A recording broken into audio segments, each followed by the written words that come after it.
بسم اللہ الرحمن الرحیم۔ شروع اللہ کے نام سے جو بڑا مہربان نہایت رحم والا ہے۔ بسم اللہ کو تسمیہ بھی کہتے ہیں، اور یہ سورہ نمل کی ایک آیت ہے۔ سورہ توبہ سے پہلے بسم اللہ موجود نہیں ہے۔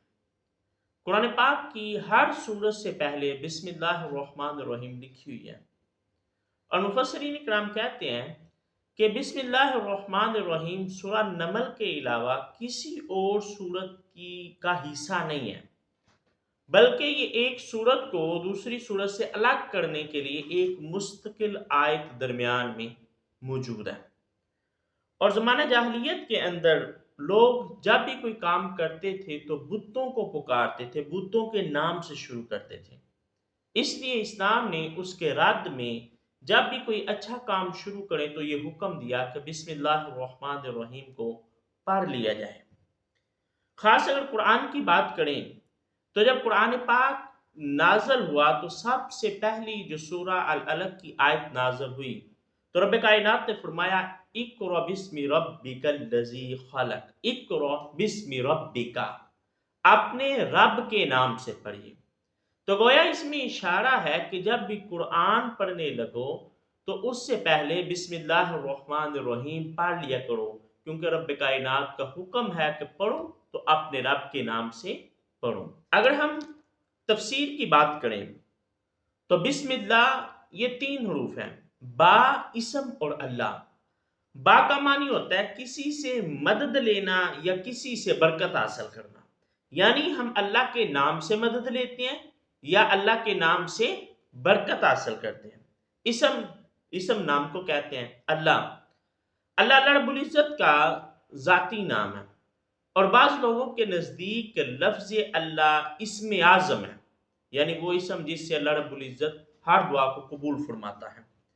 اسم اعظم اگر ہم لفظ اللہ کی بات کریں تو یہ میں سمجھتا ہوں دنیا کا سب سے بڑا اسم معرفہ ہے، سب سے زیادہ پراپر نام ہے۔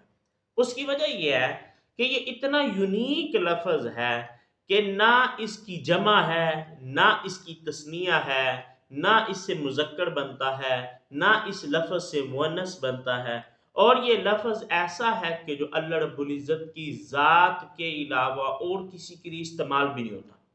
یعنی لوگوں نے اپنے خداؤں کے لیے بہت سے لفظ جو ہیں وہ استعمال کیے، دیوتا، دیوی، لیکن لفظ اللہ جو ہے کسی نے بھی اپنے معبود کے لیے استعمال نہیں کیا، یہ صرف اللہ رب العزت کی ذات کے لیے ہی دنیا کے اندر رائج ہے۔ اس کے بعد اللہ رب العزت کی 2 صفات الرحمن الرحیم کی بات ہوئی۔ رحمان جو ہے اللہ رب العزت کی صفت رحم عامہ ہے، یعنی اللہ کا وہ رحم جو سب کے لیے ہے۔ خالق کائنات نے سورج کو پیدا کیا، بارش کا نزول ہوتا ہے، زمین جو ہے وہ فصلیں اگاتی ہیں، یہ سب کے لیے ہے۔ اس میں یہ تمیز نہیں ہے کہ سورج جو ہے وہ مسلمانوں پر روشنی ڈالے گا، کافروں پر نہیں ڈالے گا۔ یہ جو چیزیں ہیں یہ اللہ کی صفت رحمان کے اندر شامل ہوتی ہیں، اور لفظ رحمان بھی خاص اللہ کے ساتھ ہے۔ اللہ کے علاوہ کسی اور کے لیے لفظ رحمان استعمال نہیں کیا جا سکتا۔ اور لفظ رحیم اللہ کی خاص رحمت ہے، وہ رحمت جو مومنین کے لیے ہے، یا وہ رحمت جس رحمت کے ذریعے رب کائنات قیامت کے دن مومنین کو جنت میں داخل فرمائے گا۔ اور لفظ رحیم جو ہے وہ اللہ کے علاوہ بھی استعمال ہو سکتا ہے، جیسے قرآن پاک کے اندر رب کائنات نے فرمایا بالمؤمنین رؤوف الرحیم، کہ نبی علیہ السلام مومنین کے لیے جو ہے وہ رحیم ہے۔ اگر فضائل کی بات کریں تو بسم اللہ کے فضائل تو بے شمار ہیں، لیکن ایک روایت پر اکتفا کرتا ہوں۔ روایات کے اندر ملتا ہے کہ آقا علیہ السلام نے معراج کی شب جب جنت کی سیر کی تو وہاں 4 نہریں دیکھیں۔ جبریل امین سے پوچھا کہ یہ نہریں کہاں سے آ رہی ہیں؟